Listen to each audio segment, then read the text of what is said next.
If this was an assessment, here's what your testing evidence might look like. I've also updated the documentation to show how we use chat, pointing out that we had several prompts that resulted in code that works. From time to time, I check my planning and update my board. Now's a great time to go into random.php and update your heading. Our next step is to retrieve what the user put into the search box.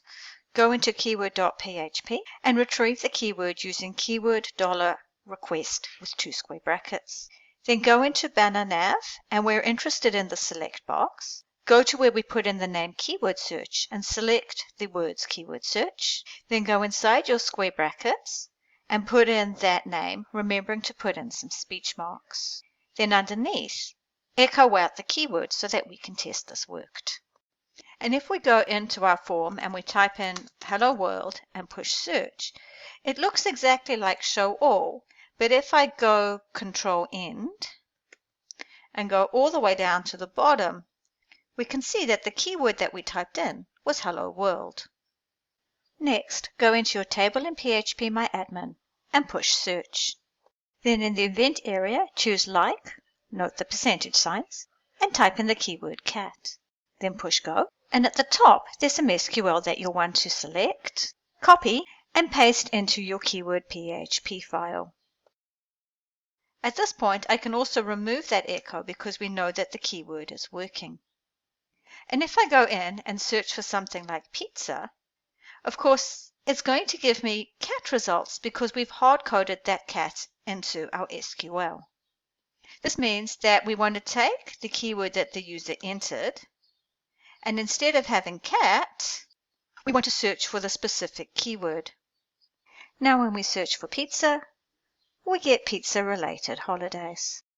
If this were an assessment, we'd take our heading, screenshot it, and put it in as a before screenshot in our documentation. We can then go and we can edit our heading so it says keyword results, and inside the bracket, we can echo out the search term. Then when we test, we see the keyword in the heading. Unfortunately, if we search for something like XCKD, we get a blank screen, which isn't that useful. To fix this, we can add in a count variable which counts how many results we have, and we can then scroll down to where we're including our results. We can edit the code so that we've got an if statement where our curly brackets are surrounding our include, and our condition is if the count is more than 0.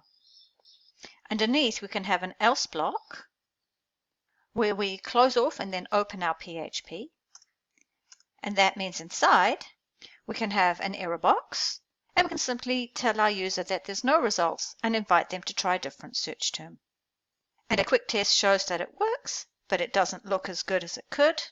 So I adjusted the CSS to show a red box. An easy way to do this is to take our error class and use the same rules that we use for our tag. And in fact, I added 3 additional rules to put in a border width, change the border color, and make a solid style, which does change how our tags display, but I think that this is an improvement. In the next video, we're going to go ahead and allow users to choose by category.